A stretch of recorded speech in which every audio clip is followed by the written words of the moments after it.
और इसको लेकर के अगर हम उन्हें फैसिलिटी उपलब्ध करा रहे हैं, आज अच्छा मानदेय उनको दे रहे हैं, कैशलेस की 5 लाख रुपए प्रतिवर्ष उन्हें स्वास्थ्य की सुविधा भी उपलब्ध करवा रहे हैं, घटना दुर्घटना होने पर किसी होमगार्ड के स्वयंसेवक को हम लोग लगभग 35 से 40 लाख रुपए की सहायता उसके परिवार के सदस्य को भी उपलब्ध करवाते हैं, और मुख्यमंत्री राहत कोष से 5 लाख रुपए की सहायता अतिरिक्त हम उन्हें उपलब्ध करवाते हैं। यानी इतनी बड़ी राशि इसलिए उपलब्ध करवाते हैं जिससे वह अपनी सेवा का बेहतर उपयोग समाज के लिए कर सकें और समाज को उसके माध्यम से राहत उपलब्ध करवा सकें।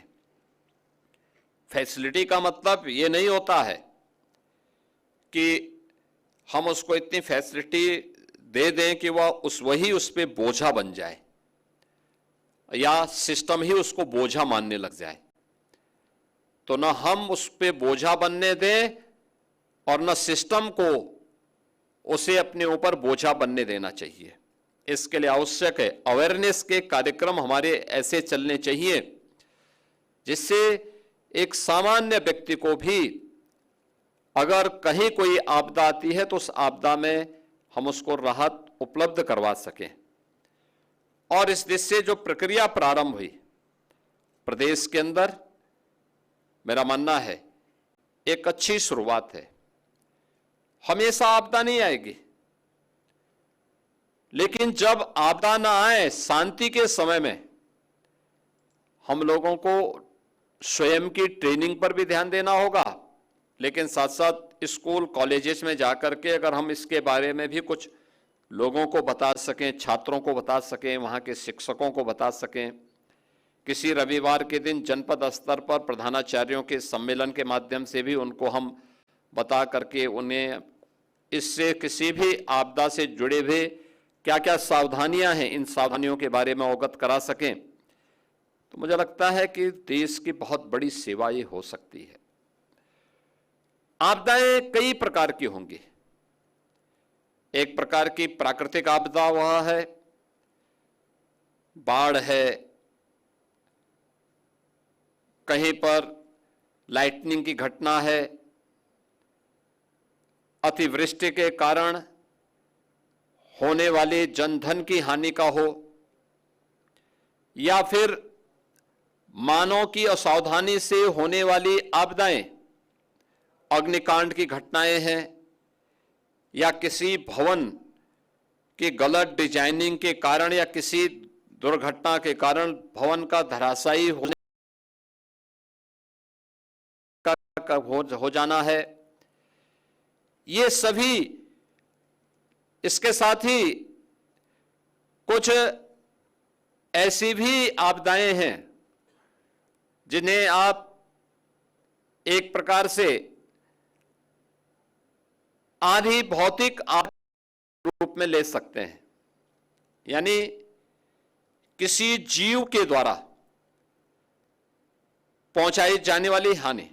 और मुझे प्रसन्नता है कि उत्तर प्रदेश देश का पहला राज्य था जिसने मानव वन्य जीव द्वंद्व को भी आपदा की श्रेणी में लेकर के उससे लोगों को राहत देने का कार्य किया। अभी मैं देख रहा, 2 दिन पहले बहराइच के पास एक घटना घटित हुई। एक 12 साल के लड़के को क्रोकोडाइल ने पूरी तरह निगल डाला। अगर हम थोड़ी सावधानी बरतें, लोगों को पहले से पता है कि क्रोकोडाइल के प्रति कौन से क्षेत्र संवेदनशील, नहीं दूरी तय करता, वो मुश्किल से अपने पूरे जीवन भर में 3 से 4-5 किलोमीटर की दूरी के दायरे, उसी दायरे में रहता है। उसके उस लक्षण के बारे में हमें जानकारी है, लेकिन उस सब के बावजूद भी जबरदस्ती कोई व्यक्ति उसके साथ खिलवाड़ करने लग जाए, हम लोगों को उसके बारे में बताएं ना, उसके बारे में कोई अलर्ट वहां पे जारी ना हो, लोग वीडियो बनाते रहते हैं लेकिन कोई भी उसके बारे में बचाव के लिए या वहां न जाने के लिए लोगों को हिदायत नहीं दे पाते हैं। 12 साल की उम्र क्या होती है, लेकिन उस बच्चे को क्रोकोडाइल निगल गया। नियमित रूप से मानव वन्य जीव के बीच में होने वाले द्वंद्व और उसके कारण होने वाली हानि, के बारे में हम लोगों के स्तर पर अभी भी जो प्रयास होने चाहिए। भाई हर व्यक्ति जान रहा है, मैं कल बिजनौर में था, परसों में बिजनौर में था, और बिजनौर के अंदर में मैं इस बात को देख रहा था। हम लोगों ने वहां पे पिछले 2 वर्ष में 80 लेपर्ड हम लोगों ने वहां से रेस्क्यू किए हैं। मैंने वहां पूछा लोगों से, मैंने कहा इतने बड़े पैमाने पे लेपर्ड यहां कैसे आ गए?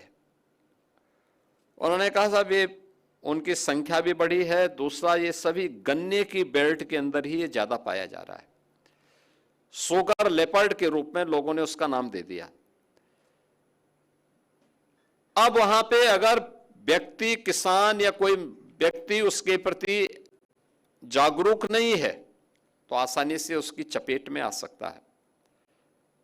आप देखें, इस बात को देखेंगे कि एक टाइगर और एक लेपर्ड के स्वभाव में बहुत अंतर होता है। टाइगर अचानक हमला नहीं करता, लेकिन लेपर्ड धूर्ततापूर्वक पीछे से हमला करता है, और जब भी उसको अवसर मिलता है वह छोड़ता नहीं किसी को। अगर हम उसके स्वभाव के बारे में और उसके द्वारा जो खतरे वाले क्षेत्र हैं उसको चिन्हित करके लोगों को अवगत करा सकेंगे तो बहुत बड़े पैमाने पे जन हानि को हम रोक सकते हैं। मैं भी देख रहा था यहाँ पे मानव वन्य जीव द्वंद्व में 4000 से अधिक लोग इसकी चपेट में आए हैं। 5000 से अधिक लोग अन्य प्राकृतिक आपदा की चपेट में आए हैं, यानी 9000 से अधिक लोग उत्तर प्रदेश के अंदर इस आपदा की चपेट में आए हैं। लाइटनिंग की घटना इतनी कठिन नहीं है कि उसके कारण लोगों की जान बचाई ना जा सकती हो, बचाई जा सकती है। लेकिन हम कम से कम आज के समय में टेक्नोलॉजी है,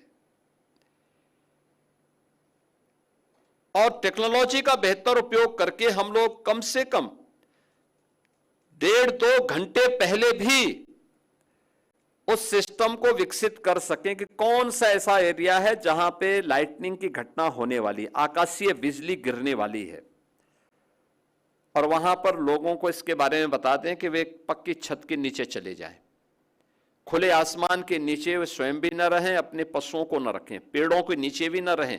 यानी सामान्य सी घटना है। आज टेक्नोलॉजी है, लेकिन आज से 40 वर्ष पहले टेक्नोलॉजी नहीं थी। तब भी हम लोगों को बताया जाता था कि अगर कहीं पे बादल नजदीक हो और उस समय ये लगता हो कि आपस में घने बादल हैं और एक विशेष कलर के बादल वहां पे लगे हुए हैं, उन स्थितियों में सावधानी बरतने की आवश्यकता है। सावधानी क्या बरतनी है उसके बारे में बताया जाता। खुले आसमान के नीचे नहीं रहना है, कोई लोहे या किसी धातु से जुड़ी हुई सामान को लेके नहीं चलना है, पेड़ों के नीचे भी खड़ा नहीं होना है। क्या करना है? पक्के भवन के नीचे उस दौरान शरण ले लेनी है।